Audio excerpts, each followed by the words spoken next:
Calling in reserves.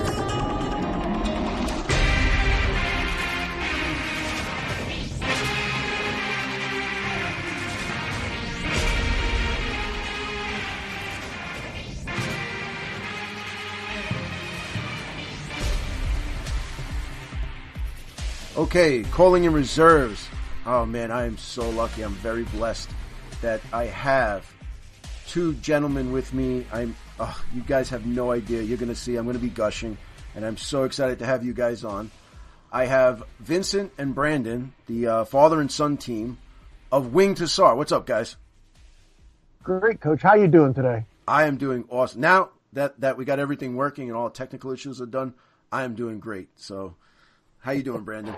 I'm doing awesome. Thank you for having us on the show. Really appreciate it. No, it's my absolute pleasure. So we were at Mantic Open Night, and Vincent was there and Brandon was there, and they're standing with two incredible authors. And Ronnie says, "Well, we have an idea that we're going to write some books for the Warpath and Kings and Mantica universe." And then Vincent came up and he started giving his, just his speech about what they're going to be doing in the future. And I got to tell you guys, I kind of turned back to Ronnie and I gave him like this sly look and I just like pump my fist and I give him a thumbs up and I'm like, oh yeah. And he turns around to me and he gives me this like sly grin and winks at me and he's like, I know, Coach, I know you love reading books and, and he gave me this look and I'm like so excited the fact that we have you guys giving my universe, because it is my universe. The Warpath universe is mine, and you guys are going to bring life to it, and I'm just so ecstatic. So I'm getting ahead of myself. I told you I'm going to be gushing, guys. That's all right. Vince, keep talking. We love it. Yeah, you want to give us a little background, and we usually do the obligatory. How'd you get into gaming? Because we're all war gamers. We're all gamers, right. but you guys are bringing that other dimension. So let's start. Let's get to know you guys a little bit. So what's up, Vince? What's your gaming history? Okay, so I'm real old school. I start way back with Airfix figures. Well, technically, I start back with GI Joes. Okay. And Mark's. I don't know if you guys know Mark's plastic figures, but they were all the rage when I was younger. But Airfix was the big one for collecting and wargaming. Before that was just throwing rocks and stuff. Right. And then from there it was mostly historical, but then there was a company in Texas called Hinchcliffe and Heritage, and they put out Lord of the Rings figures, and that's where I started fantasy gaming, and then progressed through Games Workshop, then after that a little really around the gamut, and then Mantic early on because I knew Ronnie, and I was early fan of some of the stuff he's putting out, so I have a bunch of figures for that as well, and it just goes ad infinitum. I can play just about any game in any size you want. Well, that's awesome. That's awesome. And how about you, Brandon? So I'm more of a video gamer than a tabletop gamer. I have been a video gamer my whole life. But because my dad has been in the industry my whole life as well, I got really into playing Warhammer 40K, Lord of the Rings tabletop game, and that kind of evolved from there. I've always been more of a collector than I have a gamer. My friends are like the hardcore, let's battle it out, have big battle type things. I'm more the person that's like, I just kind of like that model because it looks cool. I want to add it to my collection, paint it up real cool, and maybe add some conversions here and there, and I like looking pretty more than I do rolling dice, to be honest. So you're the furthest thing from a power gamer. Exactly, pretty much. Okay. So now you guys are going to explain to us like what's going on, because I got to tell you, I know Vincent was you worked for Black Library for some time, correct? Right. Yeah, I worked for Black Library. Well, I worked for Simon & Schuster first for 7 years. Mm-hmm. And I worked with a bunch of the, quite a few sci-fi publishers within them, like Baen Books and a few others. And then I worked for Games Workshop in Black Library for 13 years. Originally, I was head of global sales and marketing when I first started. Mm-hmm. And it progressed. And then, but I was involved in a lot of different things within Black Library and developing authors and sales in the U.S. and around the world and licensing. And so I got to work with a lot of great people on both sides of the publishing arm, both editorial staff and production staff, and some really great writers. And then, but I've always been a sci-fi and fantasy reader as well.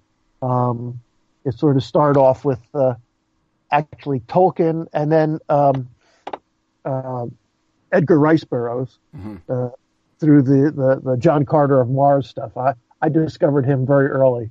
And then, the usual stuff, Jules Verne's and classics like that, and then progress on the more modern things. And I read just about, if you ever saw my library, I have just about everything down here. It's true. Around the world. Would that be like you'd have some Harlan Ellison and Asimov and stuff like that? All that. I had Jerry Purnell, just to name a few other things. Dan Simmons, if you've ever read any of his stuff. Mm-hmm. So we're on the same wavelength, man, because that's old classic stuff. That's just sets the tone for what we're standing on right now. Right, and it's good, and there's some other really good modern authors doing the same thing. But I always look for it, and that's the one thing that we have the opportunity now to start to develop authors like that, and we're very excited about it. It's a great opportunity, and we have the great opportunity of working with some great companies to develop things, because we, as you mentioned, we're producing books for Mantic. We also produce books for Gates of Antares. Our first, we've produced 2 books of that, but the first novel's coming out within the next month or so. We do a couple of our own lines of books, one of which is The Great Martian War, which we work with Ironclad Games on, because they bought All Quiet on the Martian Front, which is originally based on. But we love the genre, and we do, besides science fiction fantasy, we also do history. So it all works hand in hand. Right.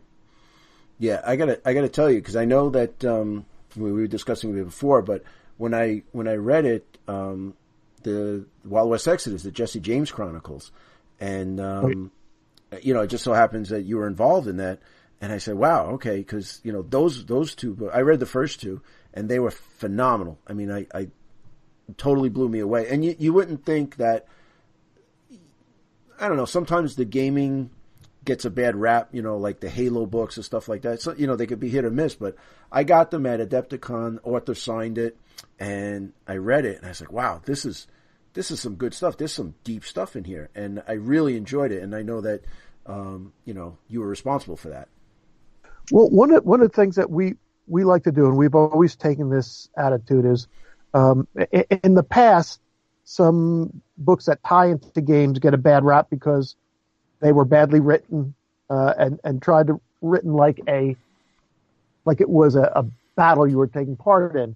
Mm-hmm. And we think that when you're writing books like this, you're writing good fiction, and the battle's just part of it. There's a lot of stuff that goes into it, just to give people the breadth and feel of the world that you're working in, and the characters and everything else. So, first and foremost, we're trying to write good writers who put together good stories.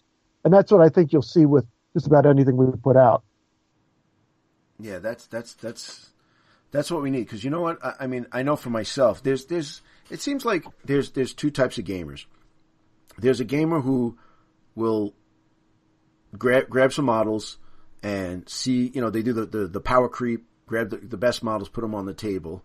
And then there's the other guys who want to, like Brandon was saying before, like he likes what looks pretty. He's going to paint something up, put it on the table, and it might be the worst unit out there, but he's going to play those models because he just wants to do it for a feel. Myself, I need fluff. I need background. I want to know why, the guy that I painted, it took me, 2 weeks to paint this unit up, or this tank, or this character up. What's he all about?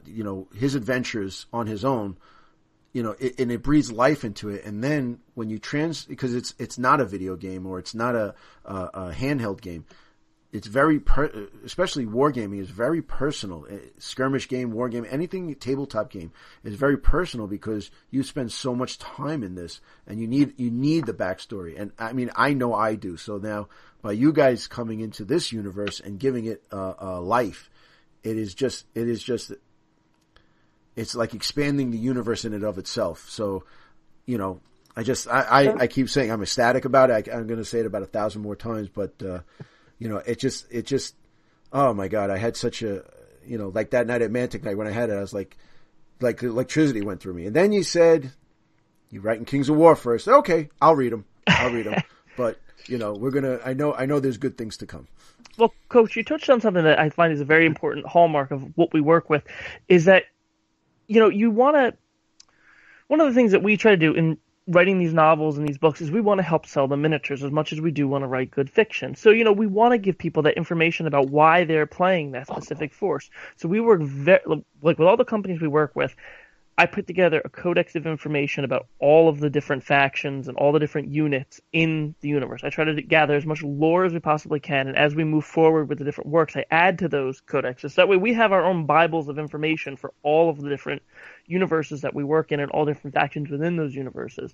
And it's with those novels, you know, we also work closely with the developer to make sure those novels and those short stories and whatever we publish tie as closely as possible as we can to the source material. So, for example, the Kings of War anthology we're working on, I gave each of the authors codexes that pertain to all the information for their two factions they'd be writing about, and you know that I broke down as much information as I could with all the different units in the game, and some authors even dove deeper than that, and they went into the armory and they looked at certain armies had specific weapons that I was like, where did you get this term from? And I'm like, oh, okay, well, that's interesting. So we try to stay as closely to the source as we possibly can, working with the developers of the game to make sure that we give the fans the most realistic, quote-unquote, realistic experience of the novels that we possibly can to make them really interested, to make sure that, you know, they're reading this and they can go, wow, I can, you know, recreate that battle, and I can, like, I want to name my unit after that character in that short story, or wow, that novel was really cool. I want to like build a force based around that unit. And that's kind of like how growing up, that's how I felt with like reading Dan Abnett and Gaunt's Ghost, is that I was all about wanting to convert models into all the different type of Taniths, so that way I could have my own Gaunt's Ghost armies. And that's the kind of feel that I try to replicate when I'm going through and editing these novels, is trying to help other gamers feel that same way. Yeah, I'm sorry, Vince. Go ahead. No, you go. No, it's your show. No. You guys are my guests, of course. But to touch on what Brandon said, after I read the Ultramarine, the 6 novels, after I read that, and 5,000 points of Ultramarines later, I went back and painted all the shoulder pads the green because of the Fourth Company. Right. After reading that, and then everything I got I printed up custom custom decals, and everybody, it was the Fourth Company because he was the main character in the book. So I got you, Brandon. I'm with you. It's like, you know, I had that captain and his whole force was right from the book. Well, I mean, part of what we, you know, the thing is, it's, you know, some gamers also are ex-role players or still role players. Yes. And to a certain extent, when you're fighting with an army, you are creating a little bit of a scenario in your own head for how they fight and how you want them to fight. And, you know, unless you, as you say, if you're a metagamer, you have other things in your head. But I enjoy taking my guys out, and I always look at it as win, lose, or draw. You're fighting with what you've got, and you know, we'll see how it works out. You just got to use your head a little bit when you're using tactics. Yeah. Now, you were saying about you know, that you made the codexes and this. How much freedom does an author have? Because I always wondered about this. So now, I know through Black Library, and I've spoken to some of the authors, you know, at Adepticon, and they have these ideas, and they say, we're going to do this. And then the powers that be say, well, you can't do that because we want to do it this way, or we want to do this or that. Like, does that happen often where a writer will write something, and it's like, wait a minute, you're going down the wrong path because that's not where we want to go. We want to go over here. Like what's the process in that? All right, Well, so that's see, really specific to the universe, first of all, because like with different companies that we work with, they each have specific guidelines of how they want things handled.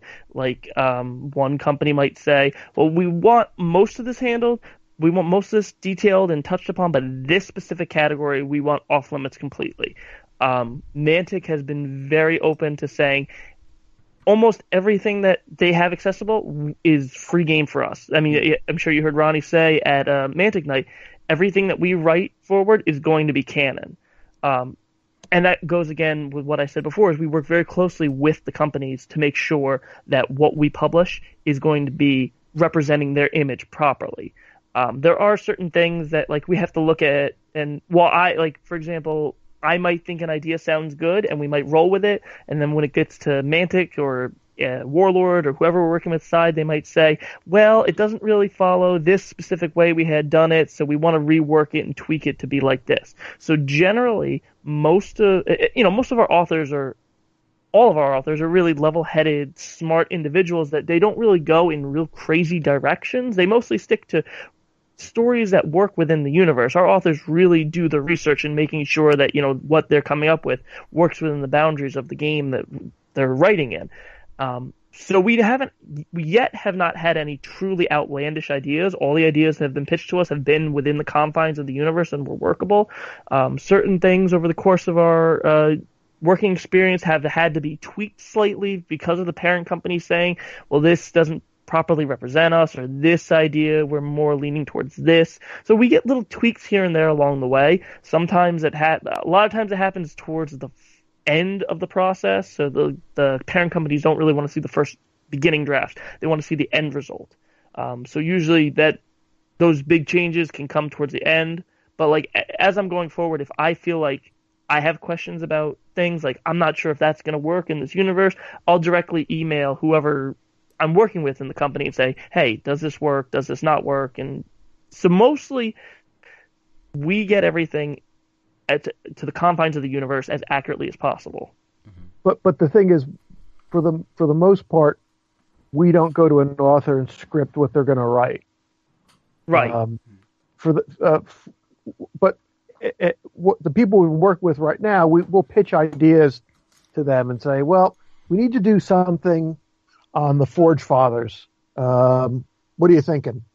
And then we'll match them up with an author, and they may give us 2 or 3 ideas, and we'll say, I think this is it, or take this idea and maybe bring it around to show one of the, they're coming out with a new battle tank. We want to show that in there, try and work that into it somehow, but make it, realistic to the story. And that's how we go. There are some companies, and we've worked with one as well, that heavily scripts what they want the authors to write.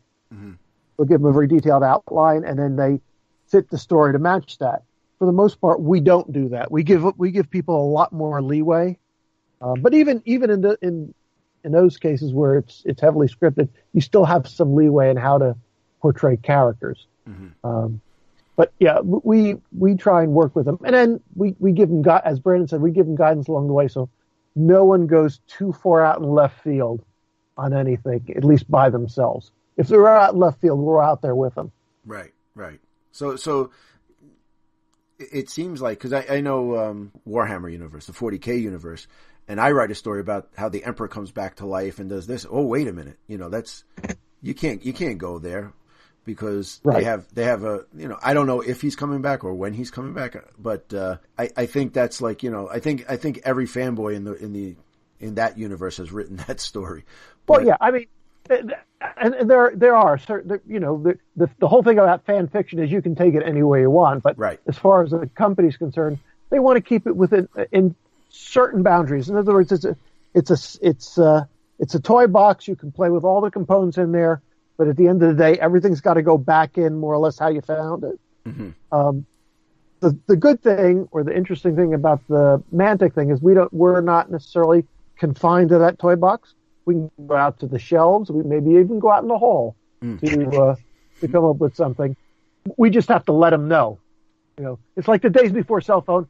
You have to let your parents know what you're doing and what time you'll be home, right? Just to give them a heads up. Yeah, but a lot of stuff happened in between when you left and came home. So sometimes they knew about that, sometimes they didn't. Right.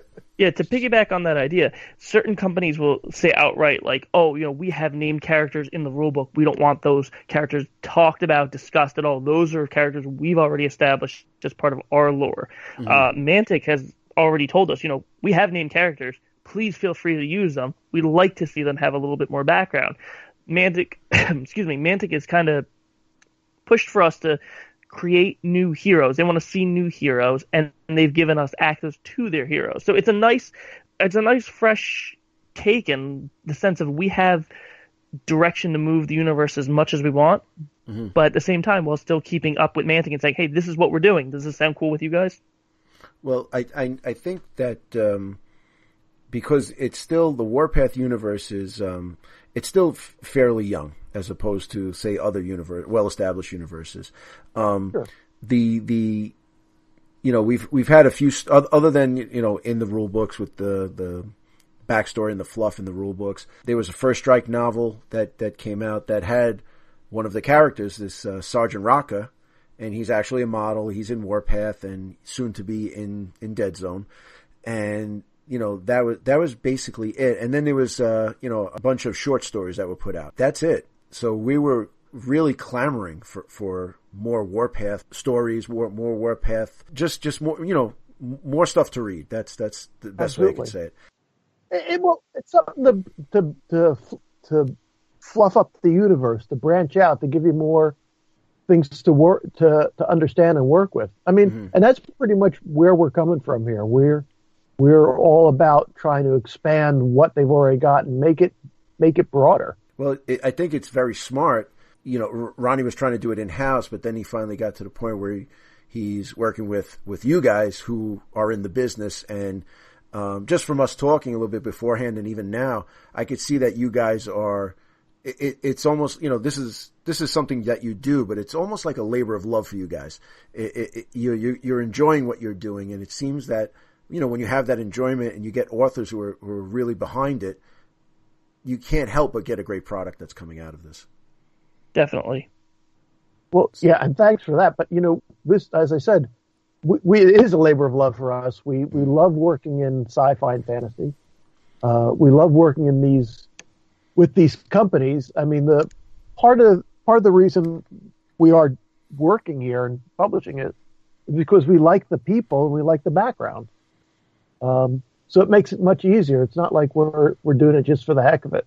I think Ronnie made a good decision. It seems like it's going to be huge. I think it's going to be something where the fans are clamoring for it, and we need this, and you guys are going to deliver it. So, is there any?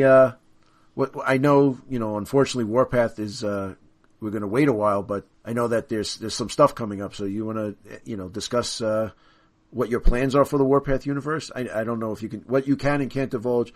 As far as I'm concerned, I spoke to Ronnie. He says you guys are allowed to give us all the secrets, and don't worry about it. You won't get in trouble. And if he has a problem, I'll give him a call. Don't worry about it. But whatever you guys want to talk about. Well, we have 3 novels planned for 2019. Well, 2 novels planned for 2019, 1 planned for early 2020. They're pretty much back to back to back on top of each other. Mm-hmm. I can give you the synopsises of all 3 of them to kind of tease your listeners on what's to come. Nice. Yeah. All right, so the first novel is called The Last Hurrah. It's by one of our longtime authors, Robert E. Waters. That's going to be due out in September of 2019. Robert Waters has done a number of works with us. He's actually done he's been with us almost since the beginning. He did The Wayward Eight in Wild West Exodus. Mm-hmm. He did a story in the Wild West Exodus anthology we did. He's done a story in our own universe anthology called Starry Bogo, which is like Cthulhu-esque, like dark god, Slavic god universe type novel. He's worked on Beyond the Gates of Antares with us. He's worked on pretty much everything we've done, and he's going to be in the Kings of War anthology. So I asked him for the synopsis of his novel, and this is it. The Last Hurrah will showcase a number of characters in and around a corporation human minor league team trying to enter a major league tournament sponsored by the Tron-Tech Corporation. Team's owner and general manager, the third son of a wealthy corporate mogul, has something to prove to himself, his father, and the galactic co-prosperity sphere. The black sheep of the family, he's been given a warning. Shape up, do right by the family and by your name, or be cut off. This is his last chance to prove that he can do something with his life, so he takes it upon himself to reform the team into, hopefully, a powerhouse that can win a seat at the big boys' table. If he can win the tournament, his team will most certainly be admitted into the majors. His new coach is the once famous human striker Liebern Weiss, who is spending his retirement wasting away playing extreme dreadball in dark streets and back alleys to earn money for booze, for women, and for whatever else he can use to drive himself into an early grave. For you see, Liebern, in the prime of his career and in a fit of rage, killed his twin brother Victor Weiss in a championship game where Liebern was on the Tron-Tech 29ers and Victor was on the opposing team. Liebern used the ball as a weapon and took Victor out, and then realizing the terrible deed, left the game forever and never looked back. Now he wants to die, but our team owner is giving Liebern a second chance. He's too old and too banged up to play professionally, but he can coach. Liebern takes the job, if for no reason but to earn better booze money. From this point on, the novel will focus on the events surrounding the building of the new team and the preparation of the tournament. Other players, coaches will come into play as opposing perspectives will be showcased. In addition, there's bad blood between the owner of our team and Tron-Tech's young CEO, who used to be friends but are now bitter enemies. Tron-Tech actually tried to keep our team out of the tournament but was overruled in the courts, so there will be a lot of attempted backstabbing and off-court shenanigans that will place enormous pressure on our team. In the middle of all of this, our coach Liebern Weiss is simply trying to take it day by day and build a coaching staff and dreadball roster that can compete against his old team, the Tron-Tech 29ers, the Green Moon Smackers, the Void Sirens, the Chromium Chargers, the Koputki Colossals, and many other in a 64-team mega tournament where the stakes are very high. Through grit, good coaching, expert play, and a lot of luck, our team will make it to the finals, but injuries and deaths will compel Liebern Weiss to put on the dreadball suit and play once again. Can his body take the punishment, and can his spirit be kept high enough to repel him to victory? This is his last hurrah, and he has to make it count, for himself and for his brother. Now granted, I should also say that nothing is final in the synopsises that I'm giving. This is just the very early loose outlines by the authors. It also hasn't been approved by Mantic yet, so any of this is likely to change still. So the first novel is a dreadball novel. Yes, it is. And Robert Waters has been itching to write this novel since we very first said that we were going to be working with Mantic. Okay. Oh, that sounds really cool. It sounds. I hope it doesn't change because it sounds really intrigue and sports and bashing skulls. Yeah, that sounds good to me. He's put a lot of love and thought into this novel. Like I said, the very first thing, he's like, I want a dreadball novel. Please let me do a dreadball novel. So once we worked out everything, we gave him the okay, and he has been working hard on this. My question is, all right, so he gets this, he gets a synopsis. What's the like how does it work? You know, I mean, excuse me for being naive or lack of knowledge with this. Like, all right, we got to write a book. Dude, you got the book. You're doing dreadball from pillar to post. Like, how long does he have, or is there a deadline? Is he working in a deadline? Is it when you're done, or like what's the turnaround for it? Like you're saying, it's September of 19, so he's got about a year to write it. Is that how it usually goes, or is it? We try to give people as much time as possible. We've had people write books as quickly as 3 months. But I don't recommend it for everyone. Usually it takes a few months, 3 to 4 months to write a book, and then go through edits. You've got a month or so. But the selling cycle, at least in mainstream publishing, is quite long. So books that we would be selling in like October are what we're working on now. Okay. So it's a long lead time. It's 6 months. 6 months from where we are today is when we go out to sale. So there's that. We anything between 6 months and a year ahead is what we're working on. Okay. The reason I asked that is because we're talking. It's when this comes out, it should be May of 2018, and you're like, oh well, September of 2019. And that's a long time away. The reason I asked is because you don't want to just, get a quick essay, put it up, and then get it out. I was saying, why is it taking so long, and what's the process? And it makes sense that, the guy's got to write it. He's got to be approved. He's got to come back. He's got to do all the changes, or, oh, we don't like the direction you're going, change it or whatever. It's not something that could just be carbon copy thrown out and then we'll get it in a few days.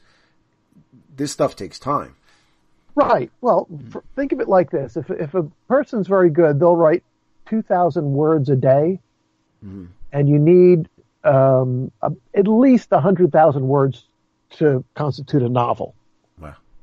So it takes a little while for that. Some people write more, some people write less, but that's about it. And you don't want to just throw stuff together. There's got to be some thought behind it, and there's an editing process where you go back and forth, and nobody delivers a fully formed novel or story just on the first try. There's a lot of give and take. Yeah, we go about most times, like if it's our experienced authors, we'll go through about 3 drafts back and forth of them submitting it to me. I'll make comments directly to them about what they should change, and I go through it with a couple different lenses. I go through with a reader's lens to make sure that the story's entertaining and makes sense. I go through with a proofreading lens to make sure that I'm looking at all the different spelling mistakes, punctuation mistakes, contextual mistakes. I'm going through looking as much as possible at everything, and then going through from a lore perspective as well, making sure that everything is staying consistent. So that takes about 3 takes to get it as close to perfect as we possibly can with an experienced author. When we were first starting out, and even with still to this day with some of our unexperienced authors, we can go potentially up to 5 takes on a novel depending on how much work needs to go into it. If I need to make an excess amount of edits on the first round of edits to the novel, I can potentially miss some stuff that I need to pick up on the second or third because I'm looking at too much of one thing on one section. So it takes a couple back and forth. The editing process can take up to 2 to 3 months, depending on how quickly back and forth I can get the edits back to the author and how quickly the author can get the edits back to me. Yeah, because I've always been interested in the process of, when you wait for a book to come out and it's, the author wrote the book. Oh, I just finished this book and I really enjoyed it, but it's a cliffhanger. I'm waiting for the next book. And why isn't it coming out? I don't understand. It's been a year. It's been 2 years. I'm waiting for a book. I'm waiting for it. And then, it comes out and you're like, oh my God, why can't it come out so quick? But I think we're just, in your enthusiasm, you wait for it. But that's why I was asking, because like you said, there's a long process. It's not just something that happens overnight. For a good product, but even with an experienced author, there's going to be some time in between, when the book starts until when it's actually published. Yeah, we're not talking George R. R. Martin, right? Waiting though. That's a bit excessive. Yeah, the 7-8 years. Yeah, I've been there. And I refused to read any more of his books. He said, "Well, I'll finish the HBO series and then I'll finish reading the books." God, yeah. Or like Robert Jordan, he waited so long that he died. Yeah, exactly. Yeah. He left us in a cliffhanger. So and I don't even know where to read anymore because there's so many crazy things. He had a lock on his computer saying that no one's gonna. If I can't finish these books, no one will. And then Jordan, then he died. Oh. So. When he started that, there were only supposed to be 7 books in the Wheel of Time. Right. But like anything else, as you get successful, it's like you just let's see what we can do now. If you put out a good product, people like it, you can find ways to keep it going. Right. But Jordan at the end, though, kind of stretched it out. He wrote 3 novels that went absolutely nowhere. And that's what kind of turned me off. Because Robert Jordan, when I started reading, oh my God, it was, Tolkien, Terry Brooks, now Jordan. Oh, I'm batting 1,000. And then Raymond Feist. Oh my God, I got so many books to read. And I think out of all of them, I think Raymond Feist is the one who, he just has a good formula and keeps going. He knocks it out. Every time I read his books, it knocks it out of the park. Oh my God, I'm done. And he just keeps coming out with books. He's unbelievable. One of my favorite authors is Raymond Feist, but we're now on the 34th generation of when he first started. So, that's wow. that's something. That's some kind of That's some kind of author there, turning Definitely. over. But let's get back to the Winged Hussar. See, we're going to talk books all night. But so I do have 2 more synopses if you want yes. me to get this. Yeah, okay. Absolutely, man. Because I'm jazzed up. Now I got to wait till September of next year, man. Come on.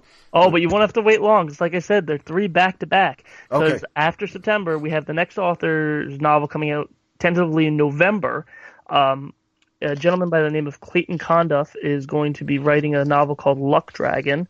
Mm-hmm. He wanted me to keep it very vague because he's not 100% sold on the idea yet, but he said what he gave me to work with, it says a humble maintenance man must rise to meet the challenge of a catastrophic event on the sprawling city-sized space station where he lives and works. The author wants the novel to have a very personal feel and less about the giant war narrative and more about the characters existing in an unfathomably large system that is the GCPS.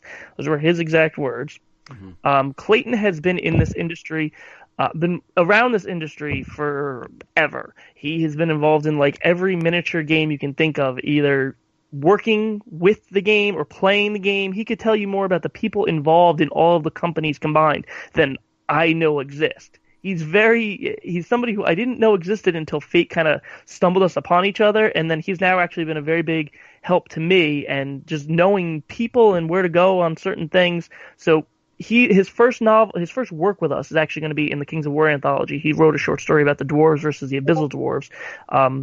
So then I approached him what he wanted to do about a novel, and he picked Warpath, and he said he hadn't really known anything about it, but he knew that we were going to be getting into this, so he did a lot of research, and he just came to me today and said he's fallen in love with the game, and he really is excited to write his novel. Oh, excellent. And then the third novel that we have, tentatively scheduled for January 2020, is by a gentleman by the name of Mark DeSantis. The novel is going to be called Project Iridium. Mark has been working with us for a couple years now. He's done stories in our Beyond the Gates of Antares universe for our short story anthology. He did a short story in the Kings of War anthology, and then he has, I think, 3 novels we've slated him for. He has an Antares novel. He has a Kings of War novel. So in addition to the short stories he wrote in both of those universes, he also has a novel coming in both of them. And then he also wanted to do a Warpath novel. So I said, go right ahead. So he pitched me this for Project Iridium.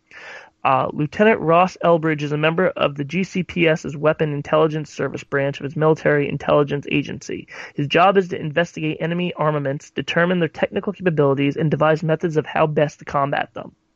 He's no hero, and his behind-the-lines work, in which he has mastered the fine art of doing no more than necessary, suits him well.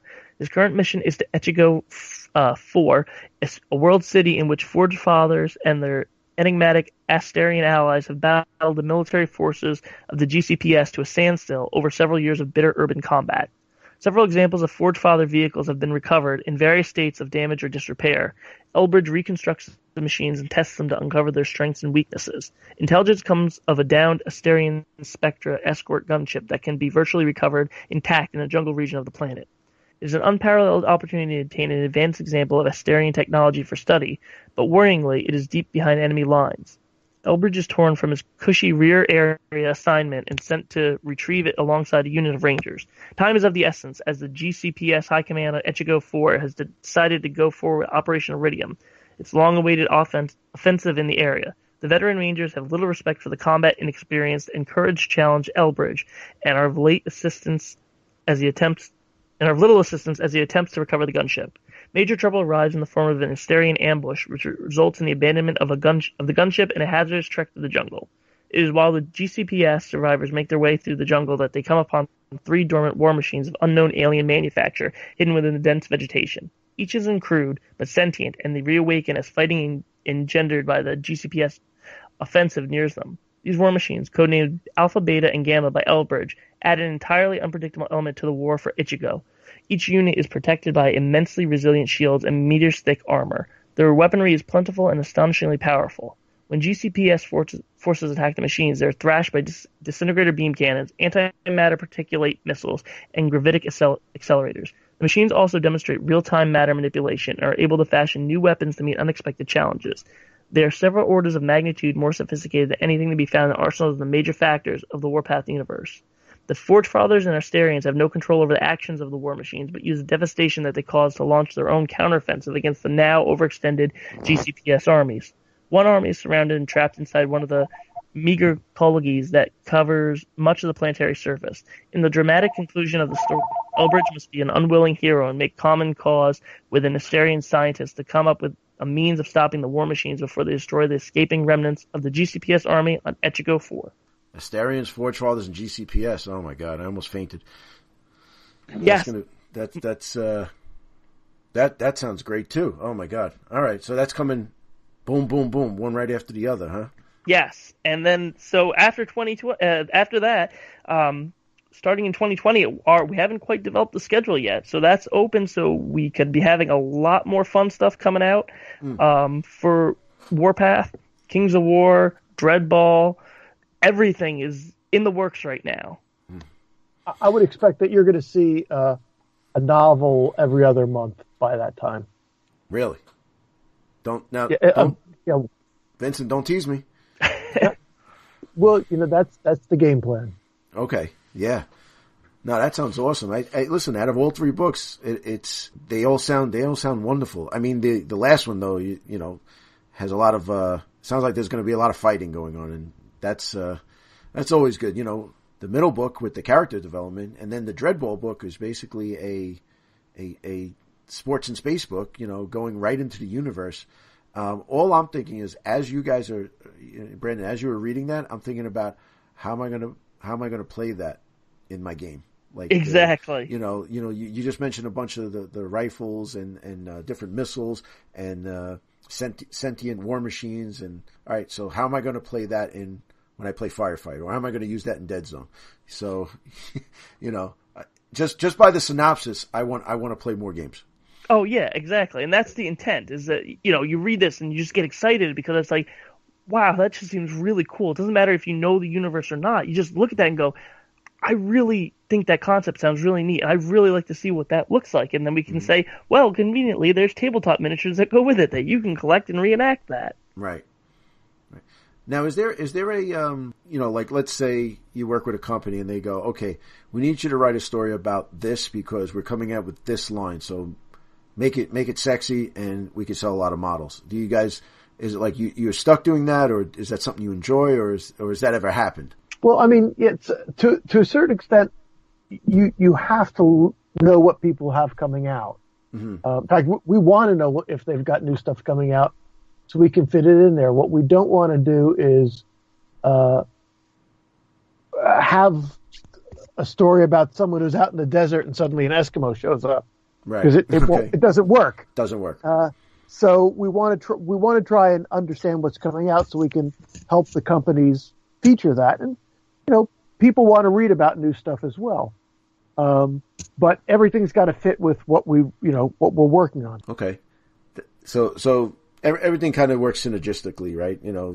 Models are coming out or new editions coming out, and you write some stories about it, and it gets people hyped up, and then it's like, well, I'm playing the game, I want to buy, like myself, I don't really play the Asterians, but if I read this book and I get excited about it, you know what, it might not be that bad to pick up some Asterians and throw them on the table after I've read this cool book, and there's a character in this book who's actually in the game that I can actually recreate something or play with him on the tabletop. So it just, I guess from a sales point it's good, but for myself as a fan to be able to do that is just monumental and makes the universe even better. And makes sure, for me as a fluff bunny, it just enhances the playing experience. Well, and that's it. People will look at models and I like this. They look interesting, blah blah. But if you read something that you're interested about, it does sort of jazz you up and get you excited about it. Mm-hmm. And it's actually interesting because the head author for the Great Martian War novel, Scott Washburn, he linked me to something that one of the people in the All Quiet on the Martian Front game actually recreated one of the battles in our last Great Martian War novel, almost to a T, with his characters being represented by certain his characters he created in the novel being represented by characters that the fan created, and set the objective up to mirror the narrative perfectly. And Scott said, I was getting chills looking at this because it's, my characters, and they're recreating it perfectly on a tabletop design to be that specific setting. And it's a very cool connection to be able to combine the two together. Yeah, it just makes the playing experience just that much more enjoyable, and that much more. It's almost like it brings a richness to it. It's layers and layers of depth to what you're playing, but that every model has a backstory. It's just I mean, if you're really into tabletop gaming, this is what you need. Definitely. Well, and even if you're, the thing is too, if you get not a lapse gamer, but sometimes life interferes with your ability to get out and game. Mm-hmm. And the good thing about books is it allows you to participate still in the hobby or the game that you like through reading. Right. I've always said that too, that you really can't get together with your friends every night and game because, life gets in the way. So with the hobby, you can paint. But when I'm at work and I'm at lunch and I want to read a few chapters, I can't break out my airbrush and bring some models and start painting at work. So I could read a few chapters of a book, and you're always surrounded by what you're interested in. And like you said, this is just bringing another faction of the hobby or faction of the game that you could do at any time. I mean, I can't while I'm going to bed, I can't be using my 000 brush trying to paint some Forge Father eyes while I'm in bed. So, but I can read a few chapters while I'm in bed, Right. So, hopefully it doesn't put you to sleep.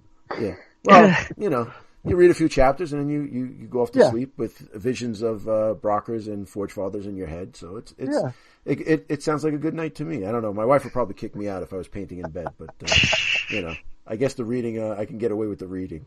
Yeah. There you go. Yeah. Now I know I did listen to your interview with Mark on Countercharge, and it was awesome. That's what basically got the ball rolling for me, because I wanted to get in touch with you guys, but Mark beat me to it. Damn it, he's too good, man. He's too good. I gotta give it respect. His gangster.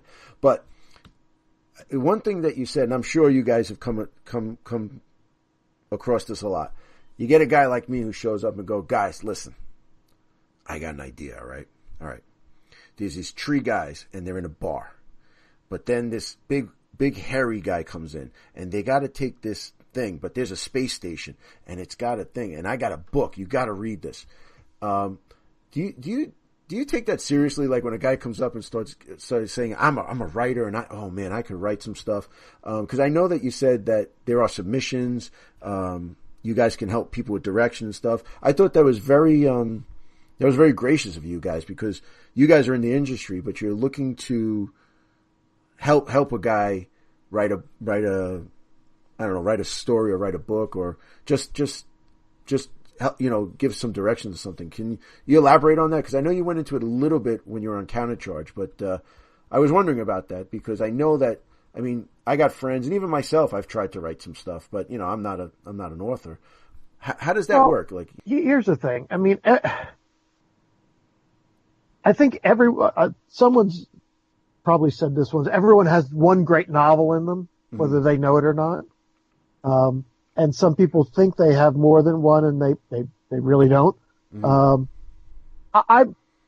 I think that it's important to encourage people to try to do things. As long as you're open to criticism or open to talk about it, you may not make a great American novel, but you'll try, and you succeed in some form or another. Mm-hmm. I think that based on my experience, the getting something published is very difficult. A lot of places will not even read anything you submit unless they've asked for it or have a submission, or you have an agent who's vetted it first and comes back and said, yeah, it could work. Mm. But even then, it's kind of difficult. And what we try and do is, if we have open submissions for stuff, we encourage people to try. If it's something that you're willing to work at, we'll try and work with you if we can.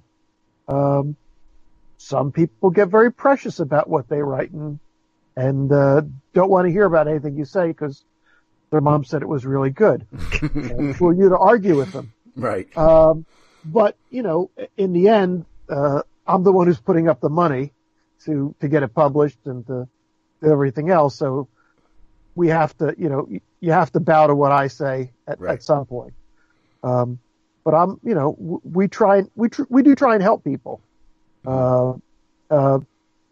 We may say, it's an interesting idea, but really not what we're looking for.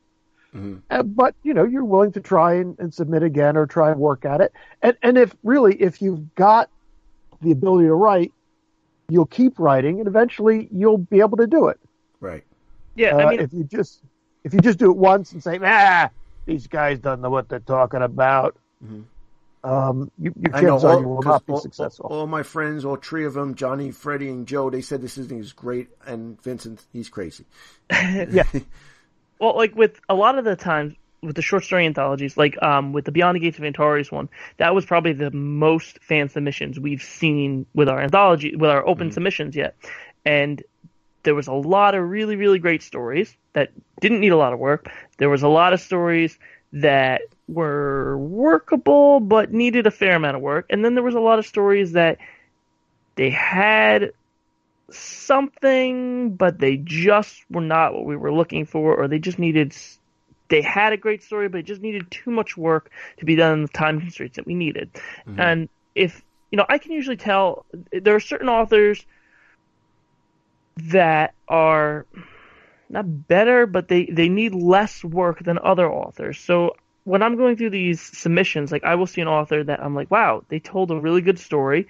It might need a little bit of work, but it's workable. And I can take those authors and I can shape them and make them work, and I'm willing to work with them as long as they're willing to work with me. If they've got the drive, the motivation, the desire to want something in print, I can work with that, and I can make their story work one way or another. I can get them to where they need to be, where they're publishing a presentable story that's coherent, makes sense, and gets their name in print. But keep in mind, we are a small company, so we don't have all the time in the world for everything. It takes us a while to get things together and organize people and read and get it out there. So patience with us is as much a virtue as anything else. Right. So by tomorrow you don't want 700 Warpath or Kings of War submissions. Well, they can do it. It's just you've got to wait for us to get back to you. Right. But it makes sense that, like, if I'm going to send you something, I expect you to, not that I expect you, but if you get sent something and then it comes back with a lot of, first of all, if you guys look at it, and if I wrote something and you looked at it and sent it back to me, I would be just ecstatic that you guys actually took the time. But then you guys are in the business. You guys know what you're talking about. And if you're going to put something out, like you said, you have to put the money up because you want to put a book out that's high quality. But if it's because I felt bad, I let this guy write something, it's just going to sit on the shelf, and then nobody's happy. But you're making these corrections because you know what it takes to get a book on the shelf, and I think that's an important thing people have to understand. You can tear it apart, but if you tear it apart, that means that maybe there's something there, but you got to fix it. And well, that said, it's amazing how many people will you try to express that to, and you try to help them, but there's a good number of people out there who go, nope, it's good as is. I don't want to hear it. That's you know what, I'm still, it's like incredible how I guess as I got older, I you kind of try to check your ego at the door as much as possible. We all have that in us, but if you're getting help from guys like you, maybe you should maybe shut up and listen. And you guys know what you're talking about. Don't bitch about it. Like, listen, and hey, if it was good, you guys would have said it was good. If not, make it better. Well, we're not perfect either. If you look at it this way, if you give me something to read and I read it and I said it's good, but we need to change some things, and you don't want to do it, well, you're welcome to take it someplace else. Mm-hmm. I will not be offended. But that is the thing you work with. Right.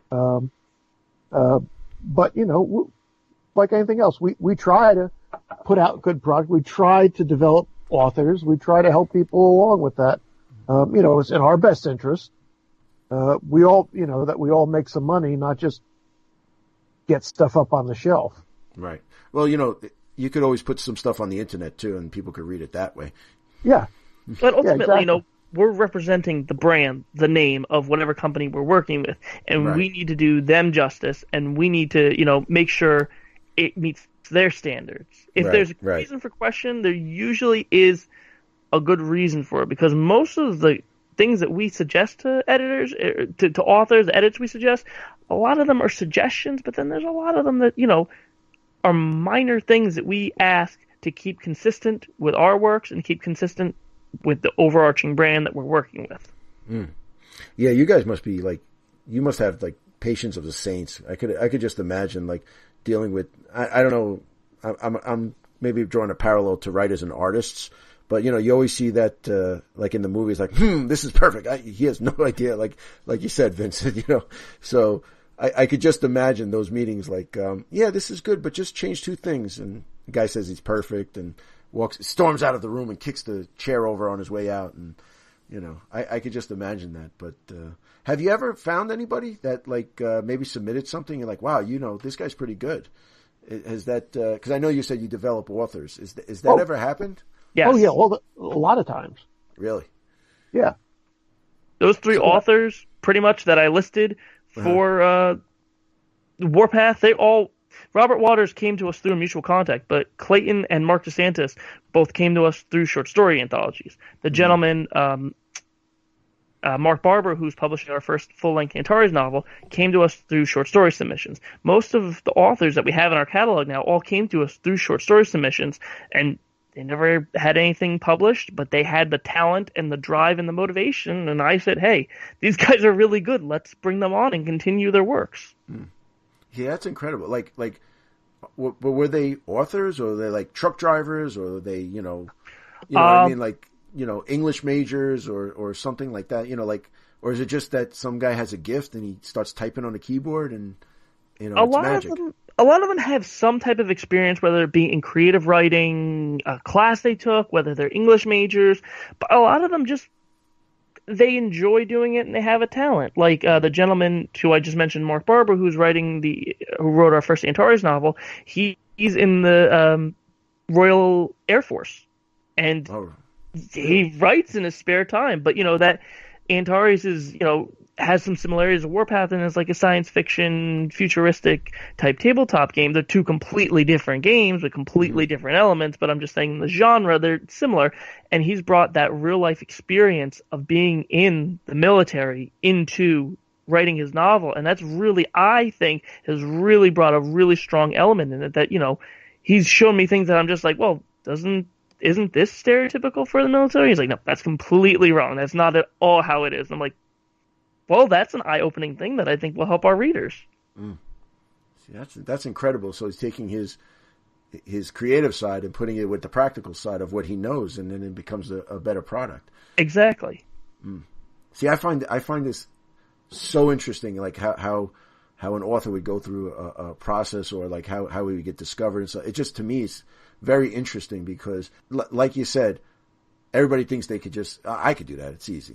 But it's really not. And like you said, this he's in the Royal Air Force, and he's writing novels. I find that, to me, that's incredible. That's not incredible that he did that, but it's just it's just such a great background of what the author did to get there. Exactly. Well, but like anything else, though, they work hard at what they do. Right. Some of the, Mark DeSantis and Mark Barber did write history for some articles and other places, and so they have a little bit experience doing sort of a background. But writing history and writing prose are two slightly different things. If you could do both, you've got you become a very good historian or a very good writer, because you can draw on those different backgrounds. But like I said, you still have to work at it. Yeah, it's like anything else. the more you do it, the better you become at it. You just, out of the gate, you're not gonna write that, Harry Potter or something like that. But yeah, no, that's really interesting. He's probably military man. Is probably very disciplined. And all right, I have an hour. I'm going to write 3,000 words right now. And I could imagine just using his military discipline to actually write these books. So I'm glad you guys are saying this, because now I'm going to pick up all these books. Just to, you have a customer for life, guys. Great. Oh, well, awesome. We appreciate that. You guys have anything else to say? Because I know I can keep going. My wife tells me I'm very long-winded, and I don't know what else to ask you guys. I'm looking forward to these books. I want you guys to come back. If you ever want to just drop me a line, I'll be more than happy to throw it either on the YouTube channel or on this podcast. But is there anything else you want to? I mean, you dropped a lot on us today. Well, the one thing I do want to say, because I don't want to forget it, is on top of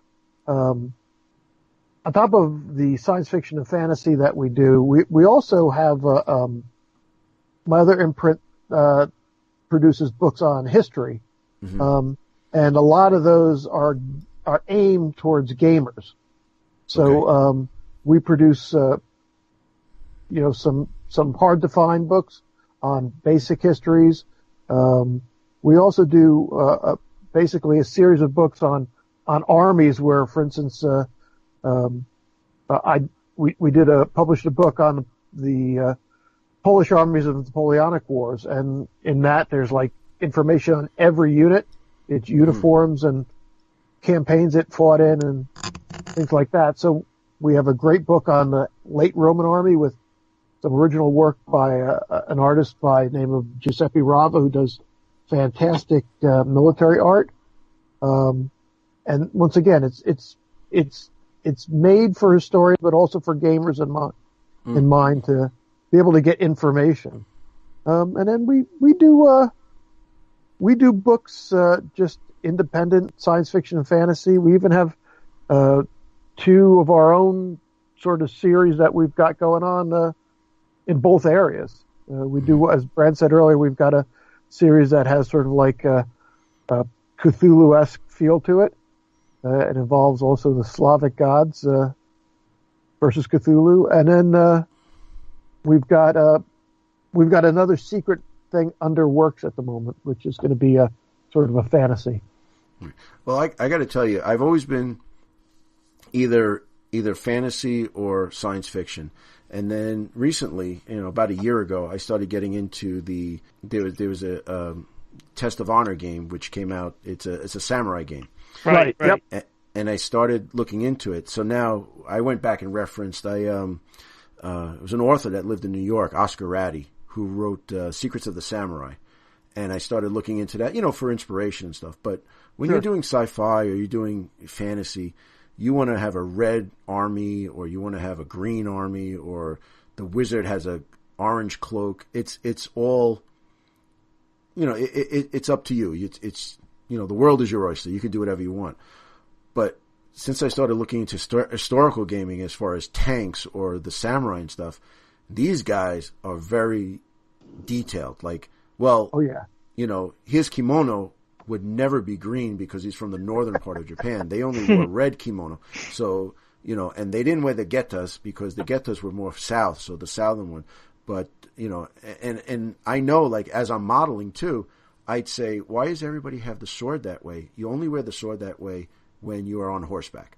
When you are in the castle or you're wearing it, you're wearing, the katana, the blade has to be up, not down, because the only, reason you wore it down is when you was Tachi style on the horse. And I'm like, oh my God, I'm starting to get into it. But it makes sense that you guys are making historical for gamers, because they are so, like, it's almost like, oh my God, you've painted that red, it should be orange, because historically accurate is the way to go with that. And I'm starting to kind of dig that, like, now I start researching and reading books about, well, why did this sect or this clan do this, and why did they were different than this clan, or why was their armor, why did they have a crane on it as opposed to the other guys who had a rising sun on, as a symbol. And that I guess that's why you do that stuff, so that it's so, I want to know why the like you said, the Polish army. I want to know why the 3rd Regiment was, they had green shoelaces as opposed to brown shoelaces. Because those guys are really like in depth. I don't want to say they're crazy because I'm starting to get that crazy, but like attention to detail is very important, and I think that's a good resource.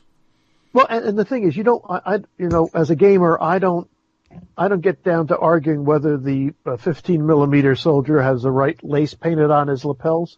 Mm-hmm. That's just a bit too much for me. But I want him to be somewhere in the neighborhood. Right. It's I want it to look the part because it's important to me. You do a lot of research. You build this nice army up, and you want to take it out and beat the crap out of someone else on the field with it. Well, within reason. No, you want to beat the crap out of him and still look sexy doing it. Yeah, and so with history game, there is that element to it. But it's also some things you can't find readily available. I don't care what they say about Wikipedia. Mm-hmm. It's just not everything is available, and at least not all in one place. Mm-hmm. And we try and do that. And most of the big thing I like looking at is trying to make them books affordable, in color, with accurate information in it. So, the Army books look like that, but we've done a translation of Caesar's Gaelic Wars that I think is as good as anything else that's out there, because besides the translation, there's a lot of extra stuff we've thrown in there, just to give people information on the background. You have to go into depth because you're not recreating, you're retelling a story. So if your information is not right, it's not right. It's not the not doing anyone. Right. You're doing. I don't know. You guys are more eloquent than me. It ain't going to be good if you don't do it right. How's that? Yeah, that's fair enough. We'll live with it. Yeah, but I got to tell you guys, this was incredible, man. I learned a lot. I hope everybody listening is going to get as psyched as I am for this. I'm going to look into some of the historical things because now I want to know about the Polish regiments. And I don't know. So where can we find you guys? Let's get all the social medias out there. And the website, our website is wingedhussarpublishing.com. I try to keep the site up to date, but I'm a little bit behind right now. So just bear with us once again. But you can, that has information about what we've got coming out, what we have out, and what we're going to be doing at different events. You can find us on Facebook at Winged Hussar. I think even Twitter, we have a feed there, Winged Hussar. You can buy our books on Amazon and Barnes & Noble, your local bookstore. All you have to do, if they don't have it, you can ask them to get it, and they can order it up for you. Mm-hmm. But we're becoming more and more accessible. We've got it in print. You can buy ebooks. All our books pretty much are in ebooks. And some books, like the Martian books that we do, are actually in audio as well. Oh, really? Yeah. That's great for the commute. Yeah, exactly. That's why we do it. If you're painting or you're in a commute, it's great to have an audio book. Absolutely. And the guy who, I have a deal with a guy who does the narration for us on those things, does a pretty good job. And we've got, I think, 3 or 4 books out now in audio. So, you can check it out. Those are available through Audible. And wherever else you get audiobooks. And now, can you spell Hussar? Because I had a hard time. I must have put that in about 60 times before I actually got to the right spelling. But I've been kicked in the head a lot, so don't mind me. That's all right. You and me, Bo, I've been dropping my head about 3 times. It's Hussar. It's Winged, Winged, Hussar, Hussar, publishing.com.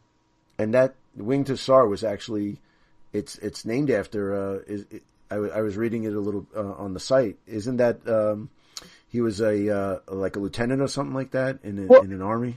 Well, the Winged Hussars are the Polish lancers from the Renaissance era. They were armored cavalry with these hollowed lances, and they would attack, and once the lance hit, it would break because it would still pierce you and kill you, but it hollowed out so it'd be lighter. it would break, and so they couldn't reuse them, and then the enemy couldn't reuse them either.